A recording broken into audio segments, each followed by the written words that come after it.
Bonjour à tous, bienvenue à cette nouvelle émission Genèse de l'homme nouveau. Aujourd'hui, nous explorerons le thème de l'insécurité involutive. L'un des mots les plus répandus dans notre civilisation actuelle est l'anxiété. Mais qu'est-ce donc que l'on nomme anxiété? Qu'est-ce qui se trame sous les aspects de ce phénomène? À quoi est dû ce genre de manifestation? Un bon nombre de théories sont avancées à ce sujet, mais n'existe-t-il pas une source beaucoup plus universelle? Sans tarder, rejoignons Charles en conférence qui va nous éclairer à ce sujet. Comment ça se fait que l'homme, s'il est intelligent, n'est pas capable de régler des problèmes de fond de siècle en siècle? OK. Il parle de paix, mais OK. on continue à faire la guerre. Tu as toujours le décalage entre la pauvreté et la richesse. Tu as toujours les mêmes problèmes qui reviennent de siècle en siècle. Pourquoi l'homme qui se dit intelligent n'est pas capable de régler ces problèmes-là? Ah, c'est intéressant, ça.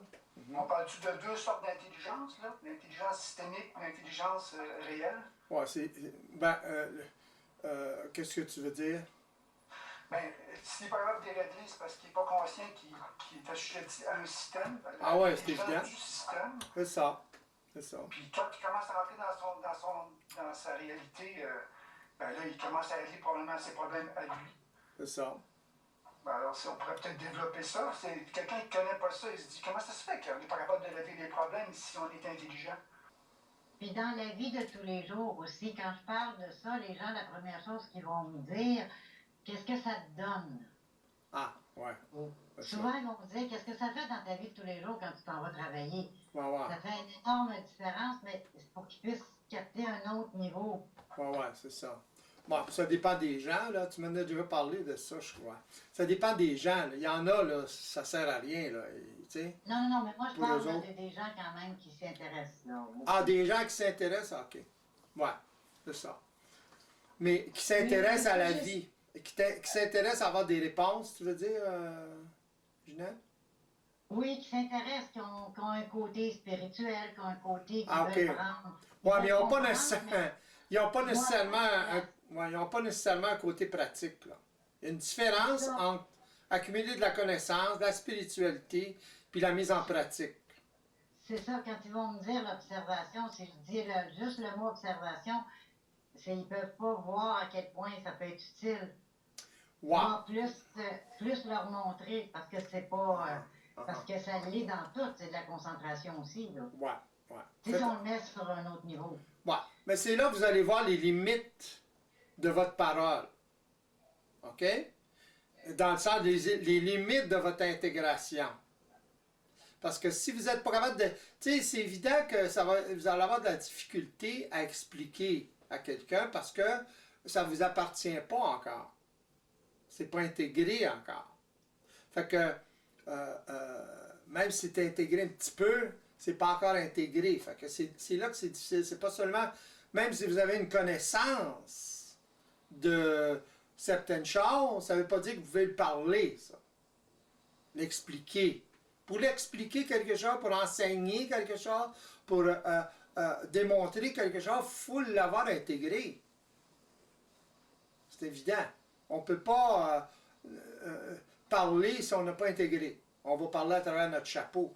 Dans ce sujet, pour moi, c'était l'important, c'était de faire découvrir aux gens qu'il y a un autre fonctionnement là-bas, c'est qu'il y a un autre fonctionnement que leur fonctionnement psychologique qui leur cause tous les problèmes dans leur vie, en règle générale. Ouais, mais ça, je suis d'accord, mais c'est pas mal raide pour dire ça à une personne qui est totalement néophyte, c'est assez difficile, ça. C'est beaucoup plus faites attention quand vous parlez. C'est beaucoup plus une approche, par exemple, comme Pierre il disait, poser une question. Comment se fait que... Tu sais? Puis là, répondre tranquillement à ce genre de questions-là. Voyez-vous ce que je veux dire? Oui, Catherine? Oui, moi, vas-y. c'est intéressant. J'ai quelqu'un ici qui est beaucoup plus proche du néophyte que de l'autre côté. OK. Il écoute pas en même temps. Alors, puis des fois, il sort des choses. Il s'appelle Jean-Sébastien. OK. Fait que des fois, je le laisserai questionner comme il est plus. Oh, ouais, c'est beau. Il est beaucoup plus proche du néophyte, vous comprenez? Fait que, Oh, ouais, c'est c'est ça. juste trouver de ça, ça peut être intéressant. Ouais, c'est ça. Ok, on laisse ça aller, c'est juste. Comment il s'appelle? Jean-Sébastien. Jean-Sébastien. Jean. Bonjour, bonjour Jean-Sébastien. Salut Charles. Salut. Alors, Est-ce qu'il y en a une question, Jean-Sébastien? ouais? Oui, donc. En rapport avec ce que Ouais, tu parles. il disait quelque chose, ouais. Moi, je voyais la réponse venir, mais je vais la laisser poser. Attention. Ben, en fait, ma question était c'est quoi, à la base, pour démêler quand les gens nous parlent exemple de matière, des programmes, de ci, de ça. Tu sais, il y a beaucoup de termes au niveau du lexique utilisé qui sont durs à capter. Et puis, tu sais, c'est quoi à la base à démêler tout ça pour être ouvert à comprendre un petit peu plus loin, là, tu comprends? Oh, ouais. Ben, c'est. En fait, c'est ça, moi, regarde, comme.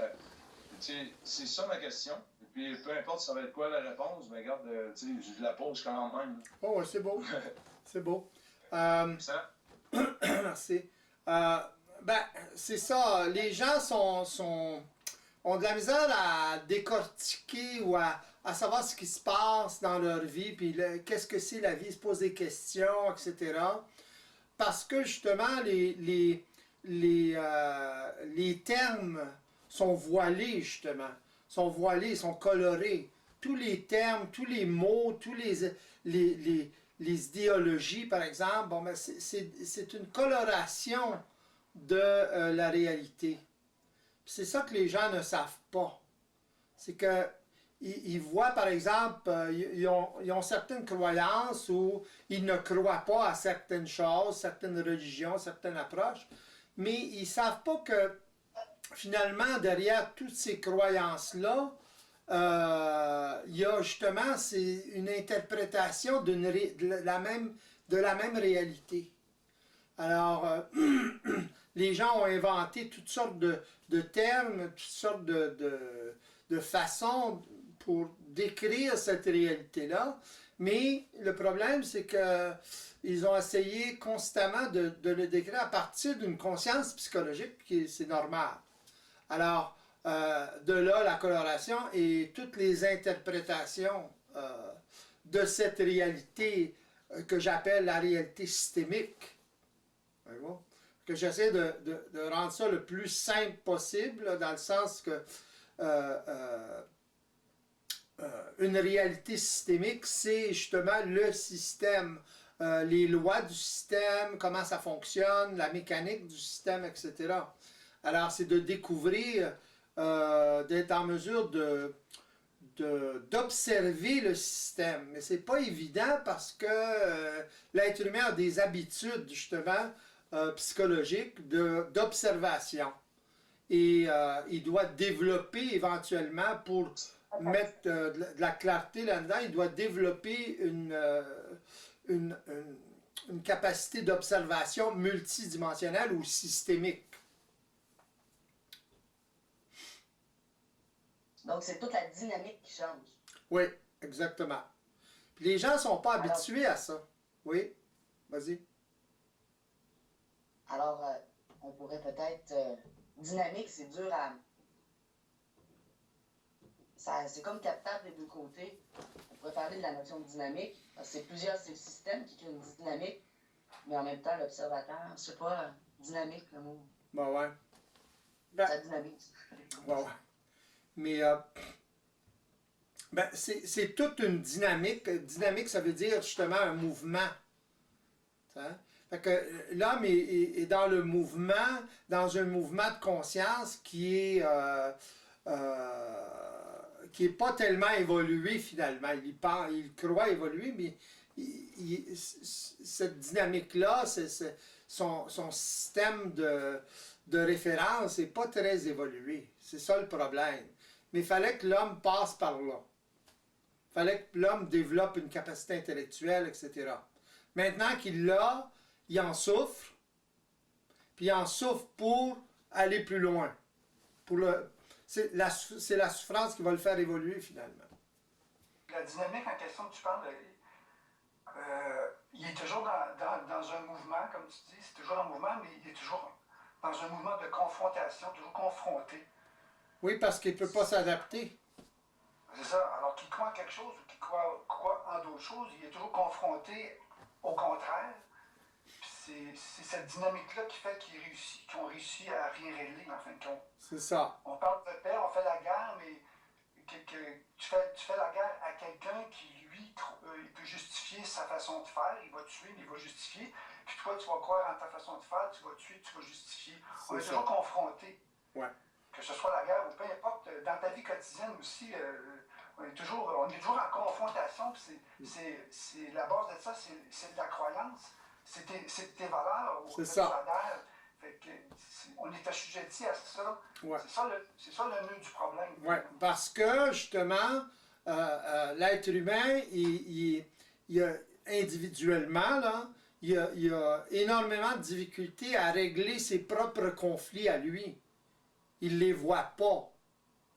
Il les vit, il les subit, mais il ne voit pas la base, il ne voit pas l'essence qui crée ces conflits-là. Fait que tout est inconscient, il n'est pas conscient de ça. C'est ça, le problème humain, c'est ça. Alors, c'est ça qui est difficile à capter. Faut qu'il y ait une certaine curiosité chez l'individu pour qu'il puisse s'intéresser ou rechercher une solution.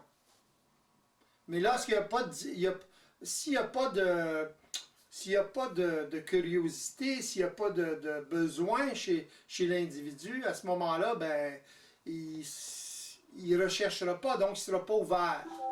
Ça prend une certaine ouverture. Il y a des gens qui... J'ai parlé à une personne hier, justement, elle me disait qu'elle avait fait des recherches sur l'Internet, etc. Et dans toutes sortes de domaines spirituels, ésotériques, etc. Puis lorsqu'elle est tombée sur mes vidéos, ben, là, elle voyait une nette différence. Pour elle, c'était beaucoup plus simple, ça répondait à ce qu'elle aspirait. Hein? Mais elle me disait, par exemple, que c'était pas une approche comme telle, c'était tout simplement la réalité. Voyez-vous? Puis c'était la même réalité pour lui. Alors... Il faut constater le jeu de la polarité dans tout ça. Oui, mais ça vient par après, là. Dans le sens que lorsqu'une personne commence à une démarche, par exemple, de conscience ou d'évolution, à ce moment-là, elle est obligée de prendre conscience de la polarité. Autrement dit, quel effet ça a sur lui? Pourquoi il a tendance à polariser les choses de façon négative ou positive? La polarité est toujours liée à la forme. Alors, les gens ne réalisent pas ça. Vous allez parler de polarité à quelqu'un. Pour eux autres, il y a une notion de la polarité électrique, etc. Mais en d'autres circonstances, dans d'autres domaines, ils n'ont pas conscience de ça. Ils ne sont pas conscients qu'ils polarisent les choses, par exemple. Ils sont habitués avec leurs émotions qui sont la résultante de la polarisation. Que ce soit négatif ou positif. La polarisation, c'est plutôt l'extrême. Positif ou négatif. Alors, c'est des notions vis-à-vis, c'est des façons de regarder la vie, d'observer la vie. Mais c'est des façons d'observer qui sont psychologiques. Oui. On véhicule ça dans nos vies, dans nos actions. C'est ce qui fait que si tu n'es pas conscient de ça, tu continues à véhiculer ça puis dans tes actions, puis ça amène toujours à des confrontations tout le temps. Oui. Mais là, oui, mais je suis d'accord avec ça. Mais ça ne règle pas le problème. Vous pouvez, par exemple, dire ça, avoir conscience de ça et agir de la même façon. Puis ça, pas vous en apercevoir. Que votre comportement crée de la confrontation, par exemple. Alors, le savoir, c'est une chose, l'avoir intégré, c'est une autre affaire. Dans le sens que vous avez... pour moi, si j'ai affaire avec une personne, je ne la... Comment je dirais ça? Je me fie seulement à ses actions. Je ne me fie pas à ce qu'elle parle, ce qu'elle peut dire. Je me fie à ce qu'elle peut faire ou ne pas faire. Voyez-vous? Fait que la réalité, autrement dit, je vérifie dans son action. Pour moi, ça l'indique si la personne vit ça virtuellement ou si elle l'a intégré, par exemple. Puis les gens vivent continuellement dans des mondes virtuels comme ça. Alors, ils prennent ça pour la réalité, mais en fait, la réalité se situe justement dans la matière, dans le sens, quelle action vous vivez dans la matière. Vous pouvez être un fervent de l'écologie, mais agir d'une façon totalement anti-écologique dans certains domaines. Les gens se spécialisent comme ça. Ils vont parler d'écologie, mais si on regarde leur comportement, il y a des parties de leur comportement qui sont totalement à l'encontre de ce qu'ils disent. C'est plein de contradictions comme ça.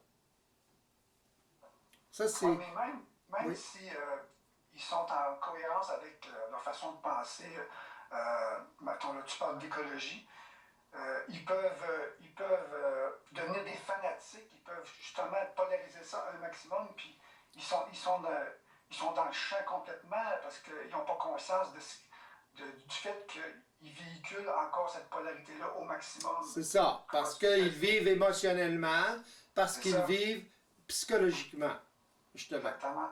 C'est ça qu'il faut faire comprendre aux gens. Il faut commencer par essayer de le saisir nous autres-mêmes. Bon, ouais. Mais on n'a rien à faire comprendre aux gens, là. Faire attention, là. On n'a rien à faire comprendre aux gens. Les gens sont prêts à saisir ou ils ne sont pas prêts à saisir. Bon, je m'exprime mal, là, mais... Ouais, mais vous voyez ce que je veux dire? Dans le sens que on parle, mais je ne sais pas, moi, de faire comprendre aux gens. J'essaie tout simplement, je diffuse tout simplement une réalité pour ceux qui sont prêts à l'absorber, tout simplement. Puis c'est pas n'importe qui est prêt à l'absorber. Il y a peut-être une façon que j'en parle, que je dois en parler pour, par exemple, atteindre plus de gens, plus d'individus. Mais ça, je m'ajuste constamment. C'est pour ça que je posais des questions au départ. Mais en d'autres domaines ou façons, je ne suis pas intéressé à convaincre les gens. C'est déjà difficile avec les gens qui sont... Pardon? On n'est pas des missionnaires. Là. Non, c'est ça. Mais, tu sais, ce que je disais tout à l'heure, on peut dire ça, mais parler d'une façon différente, comme vous avez parlé tout à l'heure. Voyez-vous la contradiction, là? Ça ne veut pas dire que vous l'agissez comme ça, mais il y a une contradiction, là. En dire, ben, on n'est pas missionnaire, mais il faut faire comprendre aux gens. Voyez-vous, là? Je m'exprime mal, là. Oui, je suis d'accord. Oui, je suis d'accord, mais... Oui, je suis d'accord, mais tout le monde fait ça. Tout le monde fait des Freudian slips comme ça, dans le sens que ils vont dire une chose, puis ils vont dire une autre chose, puis il va y avoir une contradiction. Être conscient de ce qu'on dit tout le temps, c'est pas évident. Fait que, parce qu'on pourrait dire qu'on est toujours sous l'influence psychologique. Exactement. Ouais. Puis vous voulez pas être sous l'influence psychologique, c'est pas ça que vous voulez dire, mais vous allez le dire quand même de cette façon-là. C'est très... Il s'agit pour vous de prendre conscience de ça, c'est très important. C'est pour ça que j'en parle d'ailleurs. Alors, d'en prendre conscience, vous le réalisez, puis la prochaine fois, ben, vous ne serez pas capable de parler comme ça ou de dire quelque chose comme ça. Moi, je ne peux pas dire ça. Voyez-vous là? Fait que c'est très subtil, puis c'est des subtilités comme ça qui font toute la différence, justement. Je parlais d'intégration tout à l'heure, ça en est un exemple, ça. Fait que Ouais. de prendre conscience de ça, c'est très important. Sans ça, on tombe dans la philosophie, etc. Puis notre action ou la parole, c'est une action. Alors, notre action à travers notre parole est différente. Voyez-vous? Alors, imaginez-vous l'action comme telle. Fait que, ça, je voulais dire tout à l'heure. Mais pour les gens, les gens qui n'ont jamais entendu parler de ça, ce qui les intéresse, c'est sortir de leur souffrance, sortir de leur contradiction, de leur conflit, finalement. C'est ça qui est important pour eux. Oui, vas-y, Nathalie. Il me semble que les gens mettent en priorité une grande importance à régler les problèmes extérieurs. Et peut-être que essayer de faire passer le message qu'en réussissant à se tourner vers l'intérieur, ça peut justement jouer sur la résolution des problèmes collectifs. Ça pourrait être quelque chose d'une information assez importante à intégrer pour... Mais c'est difficile à faire comprendre ça à une personne qui fonctionne de façon psychologique. Très difficile. Oui, mais c'est vrai que tout le monde veut toujours... leur priorité, c'est régler les problèmes extérieurs. Donc, exactement. Ils n'arrivent pas à imaginer qu'en se penchant, en se tournant vers ce qui se passe en eux, ça va avoir un impact, exactement. Une influence, un impact sur ce qui se passe à l'extérieur. Exactement. Ça, c'est la nature même de la conscience psychologique. Limitée. Elle n'est pas globale. Elle n'est pas multidimensionnelle. Elle est psychologique. Elle est partielle. Alors, les gens sont en mesure de voir ce qui se passe à l'extérieur, la pollution, etc., les guerres, etc. Ils vont parler, ils vont dire, ben, comment ça se fait, baba. Mais, si vous ramenez ça vers eux, là, ils vont avoir beaucoup de difficultés à accepter que eux véhiculent quelque chose comme ça. Autrement dit, ils n'ont pas l'intention de la pollution, ou de faire de la pollution, etc. Alors pour eux, ou la guerre, whatever, mais pour eux, s'ils n'ont pas l'intention, ben ils sont purs, si vous voulez. Puis dans le fond, ils contribuent à ça inconsciemment, à travers la conscience qu'ils véhiculent et qu'ils renforcent. C'est très subtil. C'est pour ça que c'est difficile pour eux de voir ce qui se passe réellement en eux. Autrement dit, c'est pour ça qu'ils vont essayer, ils vont parler de changer l'extérieur, mais l'intérieur, plus ou moins. Ou ils vont avoir une approche très spirituelle, très polarisée, et pour eux, c'est suffisant. Ça. Les bonnes intentions spirituelles, dans le sens de l'amour, puis la fraternité, etc., mais c'est tout des attitudes psychologiques chez eux. Lorsqu'il arrive quelque chose, c'est pas la même chose. Là, ils tombent dans le panneau très vite. Pourquoi? Parce que pour eux, c'est très difficile de voir ce qui se passe. Autrement dit, c'est très difficile pour eux de voir qu'ils sont en train de polariser, puis il faut qu'ils aillent au-delà de tout ça. Alors, c'est difficile pour eux d'aller au-delà parce qu'ils sont prisonniers de cette polarité-là ou cette tendance à polariser les choses. Oui? Donc il faudrait peut-être partir de constats que tout le monde peut faire et tout le monde peut constater qu'on a tous des conflits en nous. Ça c'est quelque chose, je pense, que tout le monde peut constater. Mm-hmm. Et tout le monde doit avoir certainement quand même... c'est pas facile à constater, ça. C'est pas facile à constater.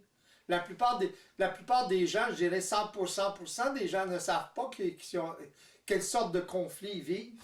Ils subissent les conflits, ils souffrent des conflits, mais ils ne savent pas que c'est des conflits nécessairement, ou quelle sorte de conflit, quelle est la nature de leur conflit. C'est justement à cause de ça que c'est difficile à régler pour eux, leur souffrance, etc. Parce qu'ils sont... C'est impossible pour eux de voir ces conflits-là. Ils n'ont pas la capacité d'observation pour les voir. Vous pouvez les voir de façon intellectuelle, mais les voir de façon intellectuelle, ça vaut quoi?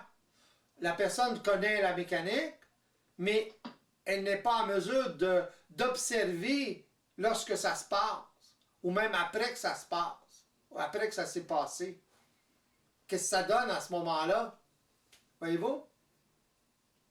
Ça veut dire, pour moi, ça veut dire que la capacité d'observation n'est pas suffisamment développée, ou elle n'est pas développée du tout.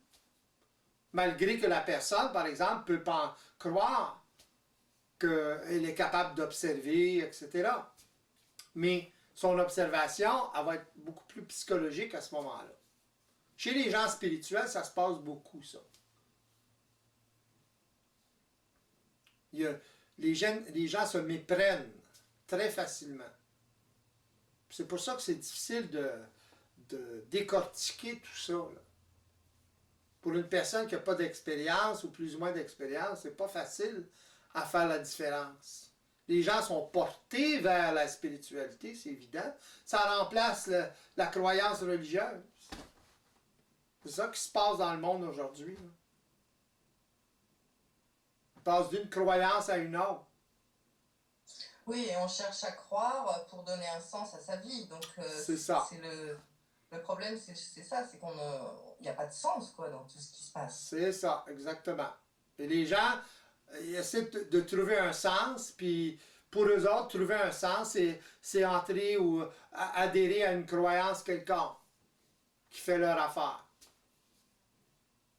Alors, avant ça, ils étaient religieux, là, ils deviennent religieux d'une autre façon, ils changent de forme.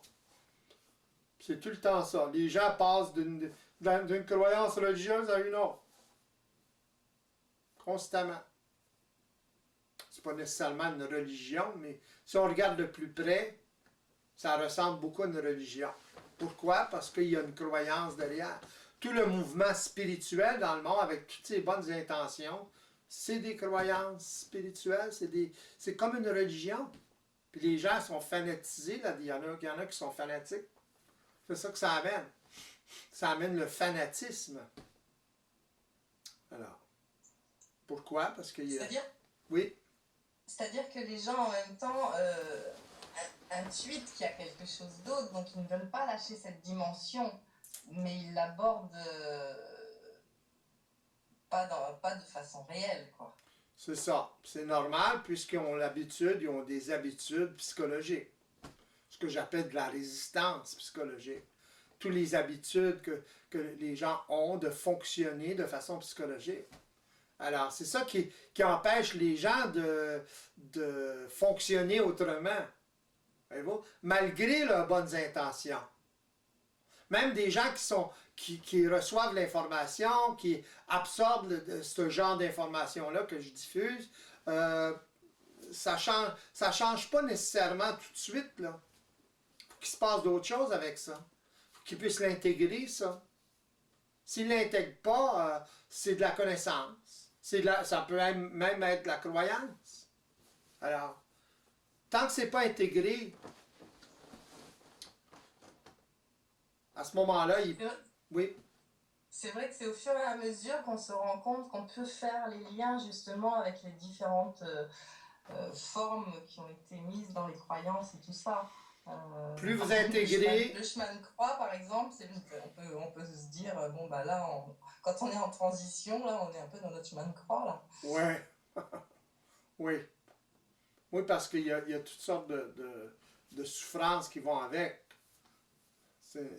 C'est des souffrances, ils appellent ça des souffrances initiatiques. Ça peut être plus ou moins grand, c'est dépendant des gens, là, mais, ou fort. Mais il y a un tiraillement, si vous voulez, à cause des habitudes psychologiques. Ce n'est qu'une question d'habitude, autrement dit, de programme, d'automatisme. Les gens sont habitués à penser, fonctionner de façon psychologique. Polarisé. La polarité joue un très grand rôle là-dedans. Les gens sont habitués à fonctionner comme ça. C'est ça qui les empêche d'évoluer. Même s'ils veulent évoluer.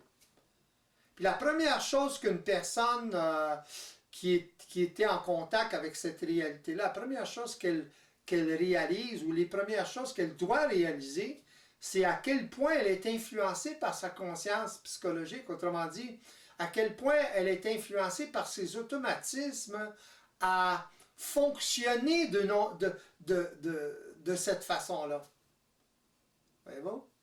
Elle doit observer cette résistance-là. D'ailleurs, la résistance ne peut pas la résistance, mais la capacité d'observation multidimensionnelle ne peut pas se développer tant que l'individu n'est pas en mesure d'observer cette résistance-là, autrement dit, ces automatismes à avoir tendance à regarder ou observer de façon psychologique. Alors, il y a un switch qui se fait, il y a un saut qui se fait, un shift, appelez ça comme vous voulez, là, dans le sens que l'ego commence à se méfier de ses habitudes. Il remet en doute. Il commence à remettre en doute. C'est pas évident, là. Il commence à remettre en doute ses habitudes. Pardon? On revient au problème des mots. C'est que quand on parle d'habitude, c'est connoté. C'est-à-dire, pour la plupart, c'est les habitudes de fonctionnement, dans le quotidien, de faire ci, de faire ça, d'action. Alors que là, on parle d'habitude c'est pas les mêmes habitudes, là. Non, moi. C'est ça, c'est toujours ce qui a des connotations des mots qui sont difficiles. C'est des habitudes, c'est des automatismes à observer les choses d'une certaine façon polarisée, par exemple. Ça, c'est les habitudes psychologiques, c'est le fonctionnement psychologique. Entre autres. Tous les termes, la façon de parler, la façon de s'exprimer, la façon de regarder les choses. Puis ça, c'est pas évident parce que ça se fait automatiquement. Alors, l'ego n'a pas conscience de ça. Il faut qu'on lui fasse prendre conscience de ça, puis même là, c'est très difficile. Pourquoi? À cause que pour lui, c'est automatique, il fonctionne de même, puis il a tendance à mettre tous les œufs dans le même panier. Autrement dit, pour lui, ça fait partie de son intelligence, son discernement, etc. Alors, il se valorise à travers ça. C'est pas évident, là. Il va se débattre pour le garder, même s'il veut évoluer. Et là, le paradoxe est particulier à ce niveau-là. Oui, puis on arrive au problème d'identification, quoi. Oui, c'est évident. C'est ça, parce que l'ego, il s'identifie à cette conscience-là. Il s'identifie à ses programmes, sans le savoir. Son identité, pour lui, ça fait partie de son identité. Mais il n'a pas conscience que ça fait partie de son identité. Voyez-vous ce que je veux dire? Il n'est pas conscient de ça. Mais quand on parle de programme, il faudrait déjà réaliser ce que c'est les programmes, parce que c'est pas si simple que ça, en fait, de réaliser ce que c'est les programmes. Ouais, mais pour vous, qu'est-ce que c'est un programme? Mais moi, je dirais un programme, c'est justement toutes ces stratégies de pensée qui se sont mises en place et qui me font agir. OK. Ouais, mais un programme, c'est plus que ça. Ça crée des stratégies de pensée. Mais un programme, c'est une mémoire, c'est de l'énergie à emmagasiner. Autrement dit, c'est l'expérience passée qui s'est emmagasinée et qui crée un automatisme à réagir d'une certaine façon. Alors, ça peut créer justement une sorte de pensée, etc., de stratégie, etc. Autrement dit, la stratégie, elle est mémorisée, elle a été activée constamment, alors elle devient puissante, en puissance. Oui? C'est-à-dire, c'est réaliser que quand on est enfant, on vit une situation, qu'on a une réaction à cette situation et que cette réaction, qui est donc un état, s'imprime, se mémorise. Et que c'est après, cet état revient quand on se retrouve face au même genre de situation. Vibratoirement au même genre de situation, mais pas nécessairement dans la forme. Autrement dit, lorsque l'ego est confronté à la même genre, par exemple le rejet ou quelque chose de genre, au même genre de situation, on pourrait dire ça, à ce moment-là, il réagit de la même façon et ça renforce le programme. Autrement dit, il active le programme parce qu'il retombe dans le même piège. Pour lui, c'est la même chose. Alors, il va réagir, mais il ne sait pas que c'est la programmation qui réagit. C'est ses habitudes, autrement dit, ses automatismes qui réagissent. Il ne sait pas, lui, qu'un événement va déclencher un programme. Pour lui, c'est comme ça qu'il est. Voyez-vous? C'est là que l'ego s'identifie à sa programmation. Et pour évoluer, finalement, il doit prendre conscience de ça. À quel point il s'identifie, à quel point il s'identifie à la programmation. À quel point il est programmé, etc. Alors, à ce moment-là, la donne change complètement. Sa capacité d'observation commence à changer. Je voudrais revenir sur la croyance. Ce soir, j'ai quelqu'un avec moi et il me disait que si au départ on ne croit pas un peu à ce système-là, comment avancer avec ça? OK.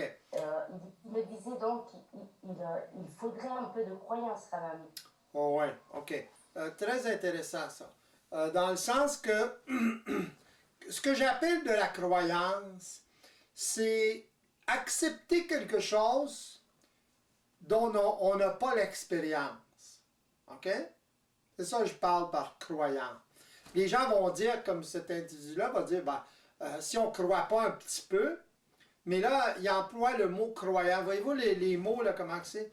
Il emploie le mot croyance, mais dans le fond, je comprends ce que la personne veut dire, mais la seule façon qu'elle a de s'exprimer pour dire ce qu'elle veut dire, c'est d'utiliser le mot croyance. Voyez-vous? Et ce que je veux dire dans ça, c'est que ne pas croire, c'est savoir. Autrement dit, même si vous ne savez pas à 100%, vous avez, par exemple, une tendance ou pour vous, ça a du sens. Alors, ce n'est pas de la croyance, ça a du sens pour vous. Vous ne croyez pas à cette approche-là nécessairement, mais vous avez une tendance à l'accepter ou vous trouvez que ça a du sens. Ça, c'est pas de la croyance, ça. Alors, il faut faire attention aux termes, aux mots croyance. Les gens sont habitués dans des mots très polarisés comme la croyance ou la non-croyance. Voyez-vous? Les gens sont croyants ou non-croyants. Sont croyants ou athées. Mais dans le fond, c'est pas une question de croire ou de nier. Voyez-vous? Il s'agit de voir la réalité derrière. Alors, il y a des nuances de gris là-dedans. Alors, c'est dans le mot. Voyez-vous comment le mot croyance détermine la conscience psychologique humaine. Voyez-vous? C'est inclus dedans, ça. C'est influencé par la conscience psychologique, justement. Le terme croyance. Voyez-vous comment c'est subtil?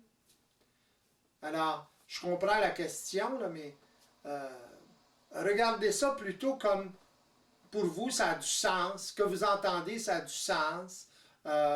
Même si vous ne connaissez pas le système, même si vous commencez à en prendre conscience un petit peu, c'est pas nécessairement de la croyance, ça. Voyez-vous? C'est tout simplement que pour vous, ça a du sens. Ça commence à avoir du sens, par exemple. On ne parle pas de croyance, là. Alors, plus la personne va, plus une personne va développer, prendre l'expérience, ben à ce moment-là, plus elle va savoir par expérience. Ça c'est pas de la croyance, ça. Voyez-vous? C'est l'expérience qui fait que vous le savez, vous êtes en mesure de l'intégrer, vous êtes en mesure de le voir, de l'observer. Alors, c'est très différent. Très intéressant comme question.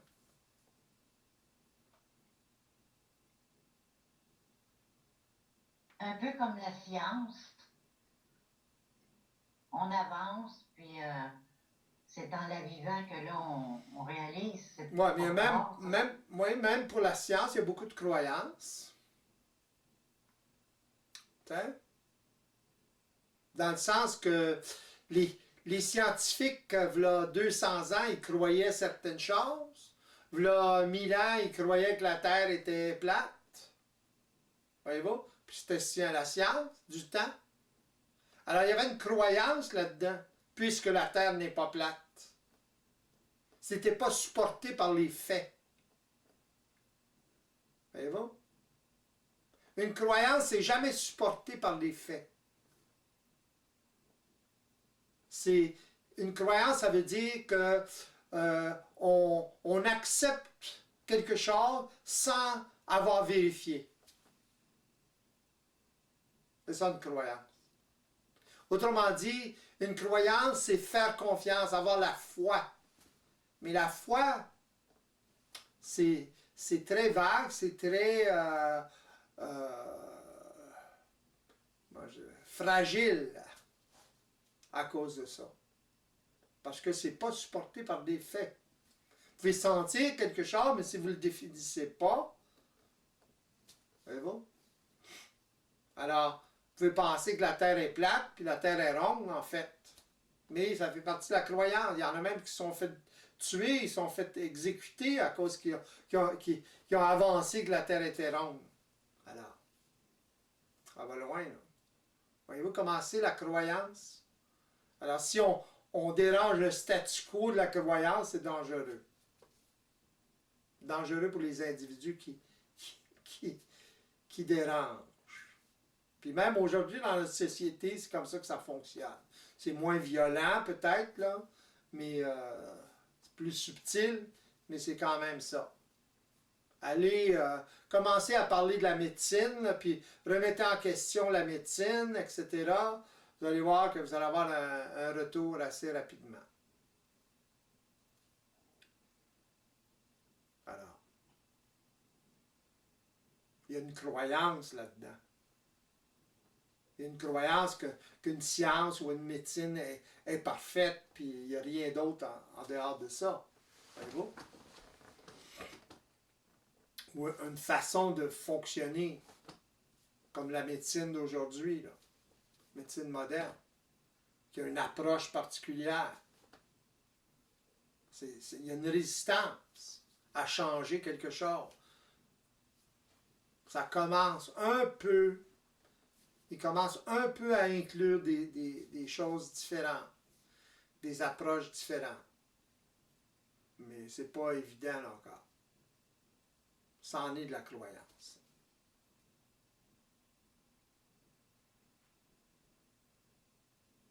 Même si c'est supporté par...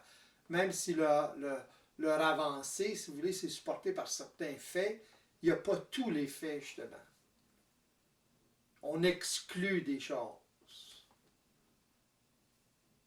Voyez-vous? On fabrique une vérité. On limite.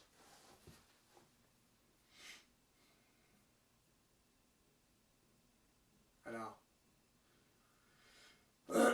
c'est pseudo-scientifique à ce moment-là.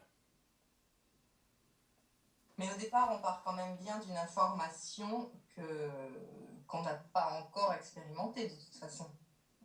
Oui, c'était très important de l'expérimenter, de la tester et de l'intégrer. Sans ça, ça reste de la philosophie. Ça devient une philosophie. Voyez-vous? C'est pas très solide, ça, là. Autrement dit, c'est toujours l'approche intellectuelle, psychologique qui prime. Une personne peut absorber toute cette information, etc., mais elle va en faire autre chose. Autrement dit, elle peut se mélanger là-dedans. Ça va être difficile pour elle, si elle développe ça, développe trop le côté virtuel, le côté mémoriel, par exemple, de cette information-là, ben, sans l'avoir mis en pratique, ça ne marchera pas, là. Voyez-vous? Parce qu'en même temps, il y a beaucoup de personnes qui expérimentent, alors par exemple, la visualisation positive, tout ça, et qui ont l'impression que ça fonctionne, donc ils ont l'impression d'être ça fonctionne. C'est pas que ça fonctionne pas. Ça fonctionne jusqu'à un certain point. Le seul problème, c'est que dans la visualisation positive, c'est que vous polarisez, vous créez des automatismes et une programmation en fonction de la polarité. Le problème, c'est que ça va jouer dans d'autres domaines que vous ne voudrez pas. Voyez-vous? Parce que si vous développez la polarité positive, vous développez en même temps son opposé. Dans le sens que vous magnétisez la forme d'une façon polarisée. Si vous magnétisez la forme, c'est ça de la visualisation positive, c'est magnétiser la forme de façon positive. Mais à ce moment-là, vous nourrissez la polarité en vous, votre tendance à polariser en vous, qui va toucher tous les domaines de votre vie. C'est ça le problème. Et plus vous allez le faire, plus vous allez développer une capacité de magnétiser la forme, évidemment de façon polarisée. Et là, ben, ça peut aller très loin, cette affaire-là. Vous allez voir qu'une personne qui fait ça, là, trop, à un moment donné, s'il arrive un pépin dans sa vie, là, elle va magnétiser le pépin pas à peu près. Autrement dit, elle va souffrir. Elle sera pas capable de se l'enlever de la tête, le problème. Elle ne sera pas capable de régler ce problème-là parce qu'elle va le polariser négativement. Elle va le magnétiser, la forme. C'est ça le problème. C'est évident que la personne qui fait de la visualisation positive, c'est bon pour elle. Elle va. Ça lui amène certaines choses. C'est évident que si ça lui amenait rien, elle ne le ferait pas. Voyez-vous? Mais elle n'est pas consciente de ce que ça amène en plus. Voyez-vous? Puis elle va avoir des surprises à un moment donné. Ça, c'est parce qu'elle n'est pas consciente du phénomène de la polarité et du phénomène de magnétisation de la forme. Sa capacité de magnétiser la forme. Voyez-vous? Par exemple, une personne qui est très développée intellectuellement a une grande capacité de magnétiser la forme. C'est automatique. C'est à cause de ça qu'elle a une capacité intellectuelle plus forte que d'autres.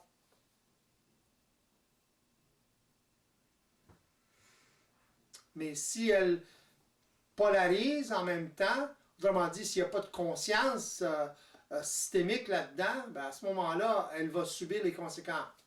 S'il y a une conscience systémique là-dedans, ben là, à ce moment-là, l'individu va se servir de sa capacité à magnétiser, va se servir de sa capacité intellectuelle, etc. À ce moment-là, sa capacité intellectuelle va être transformée. Dans le sens qu'elle va se servir de cette capacité-là pour observer au niveau systémique, au niveau multidimensionnel. Donc, elle va être en mesure d'observer les mouvements ou la communication vibratoire, au lieu de seulement la communication au niveau de la forme, par exemple, en surface. C'est ça la grande différence. Un est prisonnier de la forme, l'autre est libre de la forme. Toutes les souffrances psychologiques de l'être humain proviennent de ces facteurs-là. Du fait qu'ils magnétisent la forme de façon positive ou négative. Les deux. C'est évident qu'ils vont priser le positif, mais le négatif suit en arrière. Vous développez, vous développez le négatif en même temps, autrement dit, la capacité de polariser. Ça se comprend ce que je veux dire? Oui, mais ça, les gens s'en rendent pas tellement compte, en fait, qu'il y a un retour négatif. Parce que dans ce qui est véhiculé, il y a de plus en plus d'enseignements où c'est vraiment... où le positif apporte des résultats, alors que... C'est là le leurre. Bah oui. À ce moment-là, ils ne voient pas plus qu'au bout de leur nez, là. Ils vont le voir, ou ils vont le subir dans le temps, là, mais c'est trop subtil pour eux. C'est trop occulté, caché. C'est ça la conscience nouvelle. C'est en mesure de voir, d'observer ces subtilités-là. Puis de les corriger, c'est évident, parce qu'on a l'habitude, les gens ont l'habitude de fonctionner comme ça. Le problème évolutif ou involutif provient de là. L'involution, c'est l'incapacité à voir ces subtilités-là, puis les corriger. C'est l'état d'aveuglement, l'état voilé de cette réalité-là, qui est la condition involutive, qu'on appelle la condition involutive.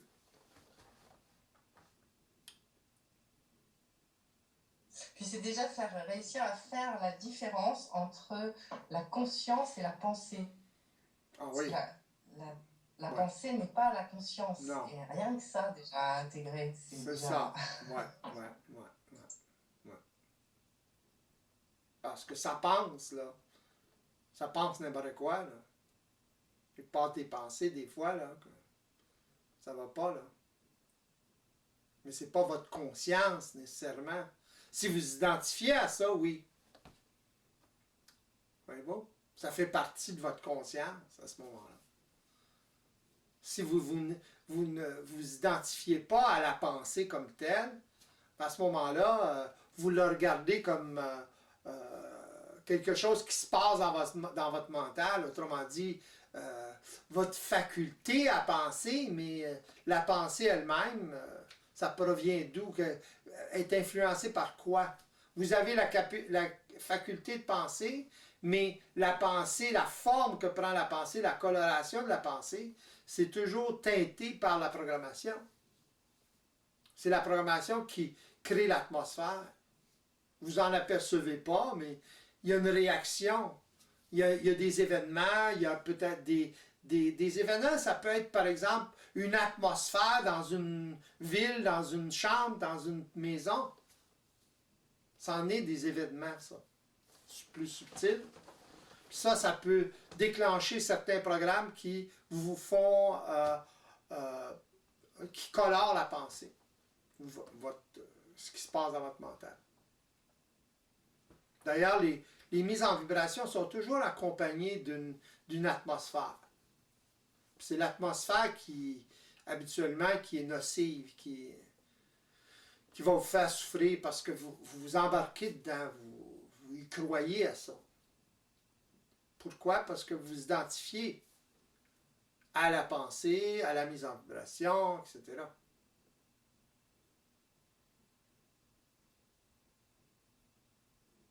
C'est une question de perception et de subtilité à ce moment-là. Oui, parce que l'atmosphère, c'est pas évident à définir. C'est vrai que par exemple, si on se lève, qu'il y a du soleil ou qu'il pleut, on va pas être dans la même atmosphère. C'est ça, ouais. Ça peut vous influencer. Pourquoi? Parce que vous avez déjà vécu quelque chose où il y avait de la pluie et ça peut, par exemple, où vous avez vécu beaucoup de rejets cette journée-là ou ces jours-là, puis là, ben, ça recommence. Vous tombez dans... Autrement dit, il y a une atmosphère qui vient avec tout ça. Puis là, si vous embarquez là-dedans, si vous croyez ça, à ce moment-là, votre journée, elle tombe à l'eau. C'est le cas de le dire. Voyez-vous? Vous allez subir ça toute la journée. Tandis que si vous êtes en observation du phénomène, si vous savez d'où ça vient, à ce moment-là, automatiquement, lorsque vous êtes en mesure d'observer ça, l'atmosphère n'a plus la même puissance. Elle n'a plus de puissance, en fait. L'atmosphère tombe, automatiquement.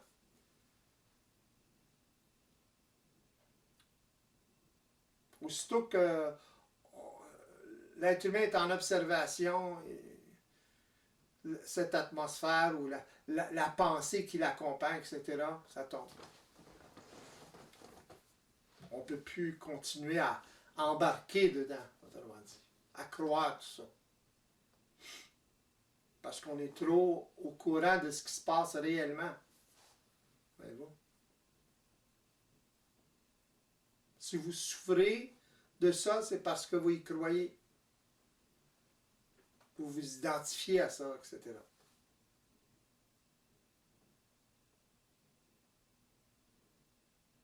Mais de toute façon, on est toujours dans une atmosphère, quelle qu'elle soit, mais il y a toujours une atmosphère. Oh oui, mais il s'agit de gérer cette atmosphère-là. Voyez-vous? Plus vous êtes en mesure d'observer de façon multidimensionnelle, plus vous êtes en mesure de gérer l'atmosphère que vous vivez.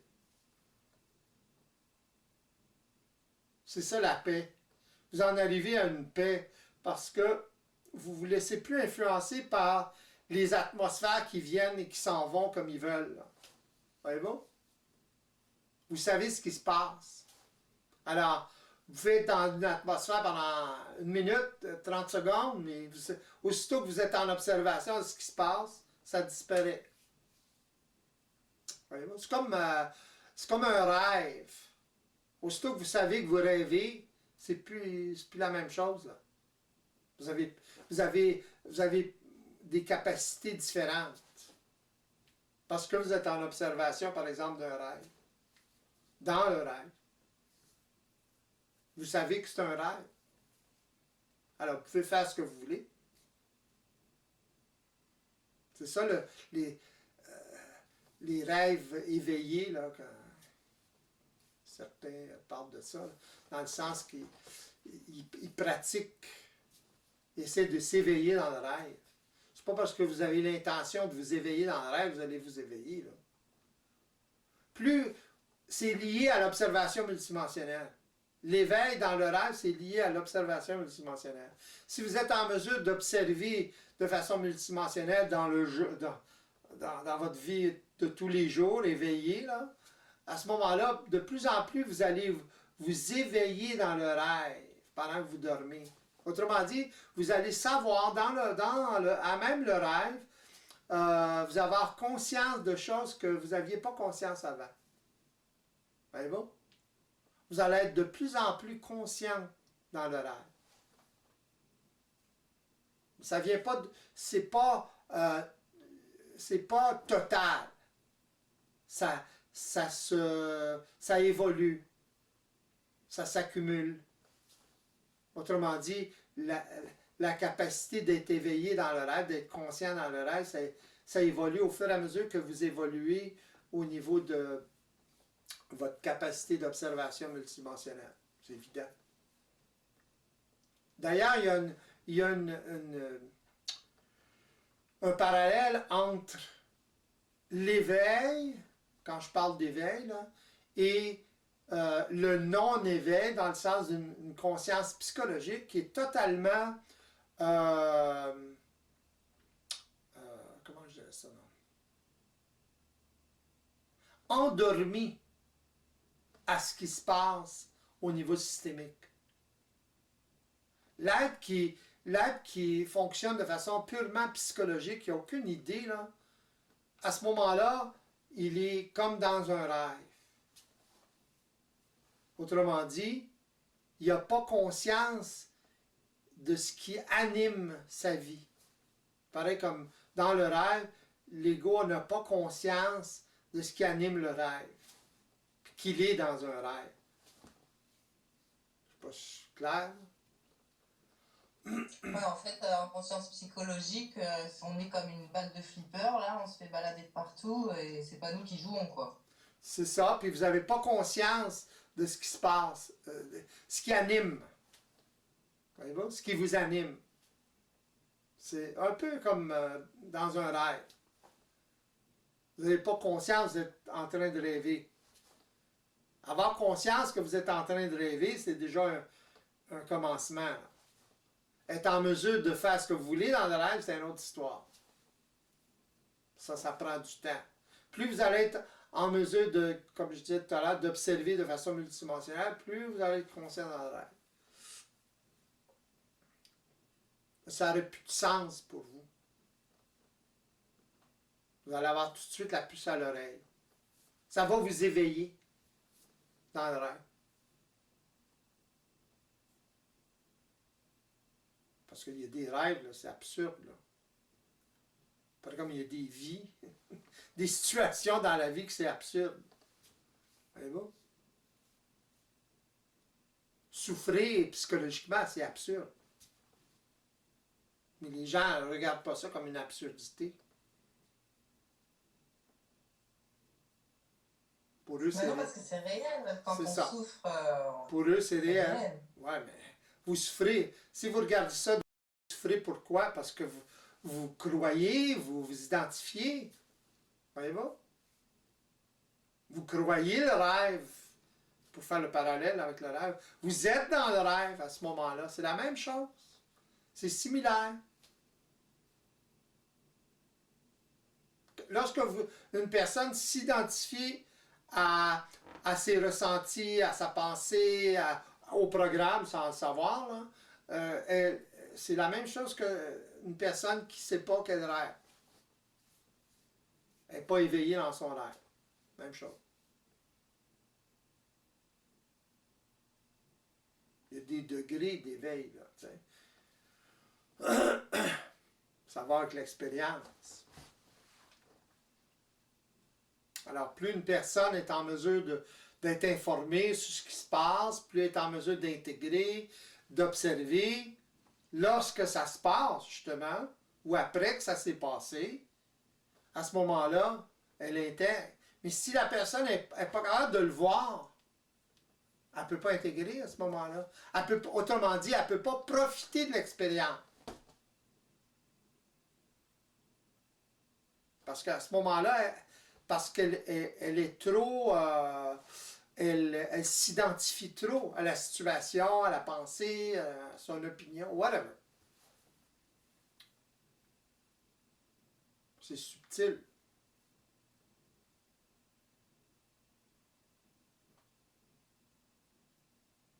Pour toutes sortes de raisons.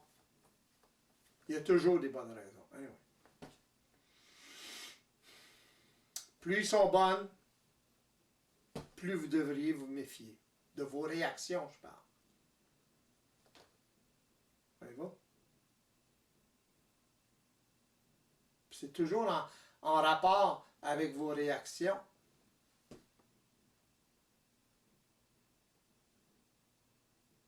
Si vous ne remettez pas en question, c'est parce que vous n'êtes pas en mesure de le voir.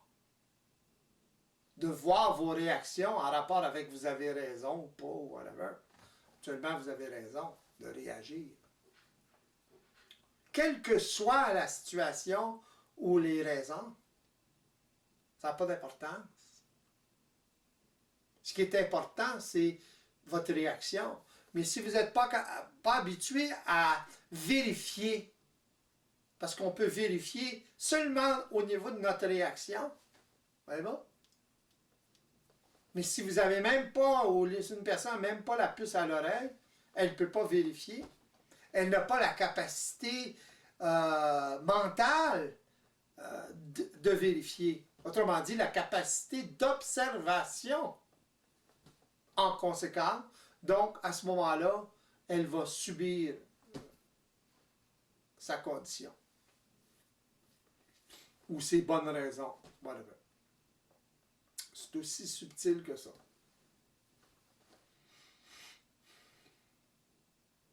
Regardez dans vos vies, là, tous les jours, là, les problèmes que vous avez, c'est toujours lié à quelque chose du genre. Tout le temps.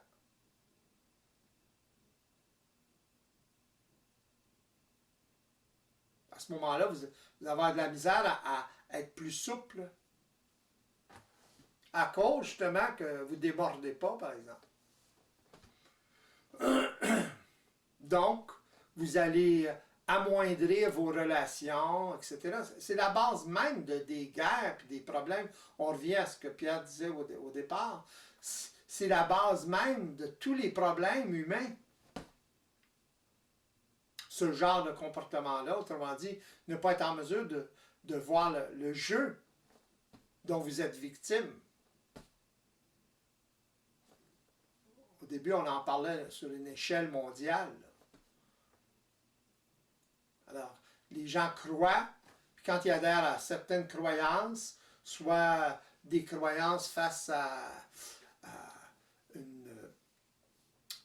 la nation, patriotisme, etc., aux croyances religieuses, etc., bien là, il va y avoir des clashs. Aux races, par exemple.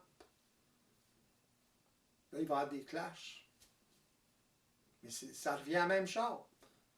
La personne a raison de réagir, mais est impuissante à regarder sa réaction comme étant une réaction émotionnelle, comme étant une réaction qui est très basse en vibration, finalement, dans le sens que la réaction, elle est polarisée, justement. C'est subtil, la polarité. Des fois, c'est évident, là, mais d'autres fois, c'est moins évident. C'est là qu'il faut regarder. Alors, ça revient à ce qu'on disait au début, ça revient à l'individu qui doit prendre conscience de tous ces aspects-là. Il doit prendre conscience justement de la polarité, mais avant ça, il doit prendre conscience de son état, qu'est-ce qui se passe. Il doit réaliser comment ça fonctionne, qu'il est sous l'effet d'un système, etc. Qu'il y a plein de programmes en lui, qu'il réagit en fonction de ces programmes-là et non pas en fonction de sa conscience, parce qu'il n'en a pas conscience de cette mécanique-là. Voyez-vous? On n'est pas loin de l'animal, là. L'homme, c'est un animal avec une faculté intellectuelle évoluée. C'est tout ce qui est.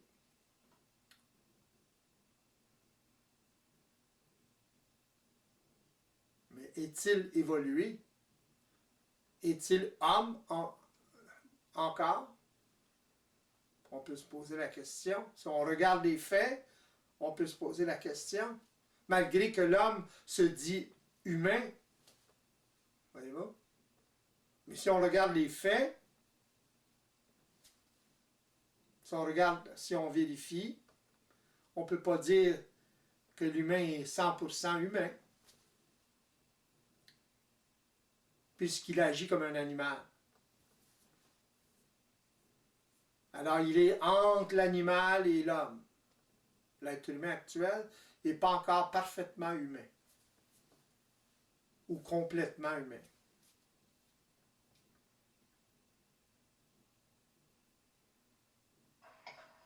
Mais ce qui le différencie avec l'animal, c'est le libre arbitre. L'illusion du libre arbitre. Ouais, mais ça le rend encore plus animal que l'animal dans certaines. Exactement. L'animal aussi n'est pas tout le temps féroce. Si on ne le dérange pas, un animal sauvage, si on ne le dérange pas, il n'est pas féroce. Si on ne le menace pas, si on ne menace pas sa survie, il n'est pas féroce. Il est bien tranquille. Il ne veut pas la guerre. Dans le sens, il préfère la paix, mais il va défendre son territoire pour survivre, etc.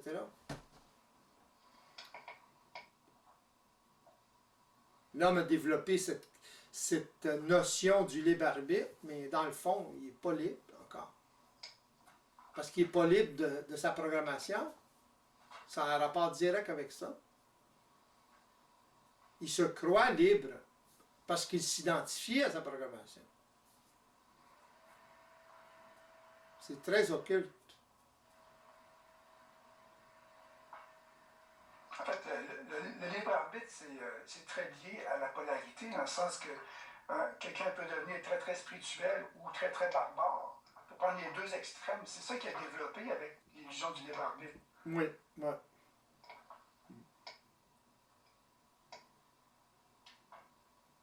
L'homme croit qu'il est libre quand il agit. C'est ça que ça veut dire, le libre arbitre. Mais dans le fond, il est assujetti à des programmes dont il ignore la nature, il ignore qu'il est sous l'effet de ces programmes-là. Donc, ces agissements sont sont commandés par la programmation. L'homme est commandé, en fait. Il n'est pas libre parce qu'il est commandé continuellement à son insu. Il est sous les commandes de la programmation. C'est pas facile à réaliser, ça. C'est pas facile à accepter, ça. On peut dire qu'il est sous l'influence de l'intelligence du système, puis le système, que ce soit positif ou négatif, il s'en fout. Comme il n'y a pas de morale, le système. Comme tu disais déjà, ça prend un bord ou l'autre. Que ce soit positif ou négatif, tout ce que le système fait, c'est que l'homme nourrit ce système-là de façon positive ou négative, puis il y a toujours un équilibre qui se refait d'un bord à l'autre. Si tu vas trop d'un bord, la vie va t'amener, pour avoir un équilibre, elle va t'envoyer du négatif ou du positif selon, pour te ramener en équilibre. Ouais. Mais c'est pas la vie qui t'envoie du négatif ou du positif. C'est c'est l'individu qui agit d'une certaine façon, puis il y a un retour de cette façon-là. Je suis encore dans la problématique des mots. Oui, c'est ça. C'est normal. C'est l'ajustement, justement, au niveau du sens des mots, puis des phrases, etc. Comment on dit les choses, qui fait toute la différence. Fait toute la différence. Lorsqu'on est capable de parler créativement, c'est ça que ça veut dire. C'est être conscient de ça. Être conscient de sa parole, l'impact qu'a sa parole, pas sur les autres, sur soi-même. Une personne, par exemple, on parlait de croyance tout à l'heure, une personne qui perçoit les choses comme étant vraies ou fausses, il va toujours avoir tendance à parler dans ce sens-là. C'est vraiment ça? C'est vrai ou c'est faux?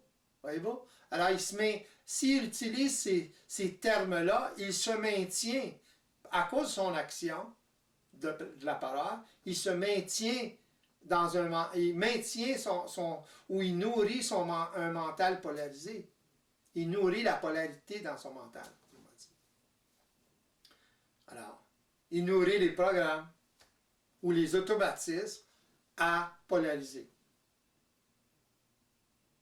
Alors, plus il prend conscience de comment il parle, les termes qu'il emploie, etc., moins il nourrit. Voyez-vous? Pourquoi? Parce qu'il est en mesure d'observer. Ça va jusque-là. Il est en mesure d'observer l'effet que ça a. Donc, il n'est plus en mesure d'utiliser certains mots, qui sont trop polarisés, justement, qui véhiculent la polarité. La conscience, c'est dans les mots. Voyez-vous?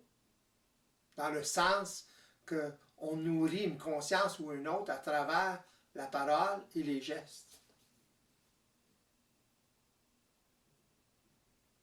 Tout au long de cette émission, Charles nous aide à réaliser que nous ne sommes pas tout à fait en possession de nos moyens. Nous pensons gérer notre vie alors que nous sommes entièrement automatisés par une programmation dont nous ignorons l'existence. Charles en trouve la porte qui peut nous mener à notre autonomie, c'est-à-dire à la liberté et à la sécurité. Il nous amène à réaliser que nous pouvons trouver en nous la faille responsable de notre mal-être par l'observation multidimensionnelle. L'observation étant la capacité élémentaire la plus simple, je dirais même innée, puisqu'elle est à l'origine de l'évolution de l'humanité. Cette même observation multidimensionnelle nous fait prendre conscience que nous ne sommes égaux qu'à ce niveau. C'est par ce contrôle intérieur universel que nous pouvons toucher à la notion d'unité. Nous faisons alors partie intégrante d'un système dont nous avons conscience et dont nous prenons la direction éclairée. Au fur et à mesure de la conférence, nous saisissons de plus en plus à quel point il est primordial de nous ajuster au système, sous peine de nous noyer dans des scénarios dictés par notre mental inférieur, qui est responsable de l'anxiété dont nous souffrons si souvent. De plus, nous réalisons la nécessité de cesser de nous fondre inconsciemment dans la masse systémique pour retrouver une certaine autonomie face à celle-ci. À ceux qui sont prêts à s'extirper de la conscience psychologique, nous proposons des consultations privées et des journées d'immersion qui faciliteront l'accumulation de l'expérience dont vous avez besoin pour passer à un mode vibratoire. Au revoir et rendez-vous le mois prochain pour une nouvelle émission.